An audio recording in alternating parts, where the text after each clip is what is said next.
Dans le sous-sol du jardin de cet ancien foyer catholique de mères célibataires en Irlande, des centaines de restes de bébés ont été retrouvés lors de fouilles en 2016 et 2017.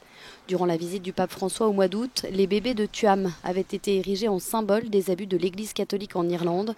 Mardi, le gouvernement a autorisé l'exhumation des restes de ces enfants pour leur donner une sépulture digne. La ministre irlandaise de l'Enfance s'est exprimée à ce sujet. Laissez-moi être clair et n'ayez aucun doute sur le fait que tous les efforts seront mis en œuvre pour localiser et retrouver tous les restes d'enfants sur ce site.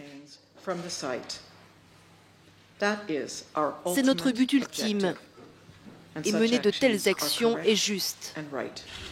Le charnier a été découvert grâce au travail d'une historienne. Catherine Corless avait étudié les avis de décès de 797 enfants, pour la plupart décédés dans ce foyer, mais n'avait trouvé qu'une seule tombe correspondante dans le cimetière local. L'historienne en avait donc conclu que les bébés avaient été enterrés dans une fosse sur place et privés de sépulture chrétienne. Selon les archives de ce foyer qui a fermé ses portes en 1961, la plupart de ces bébés sont morts de malnutrition et de maladies infectieuses, comme la tuberculose.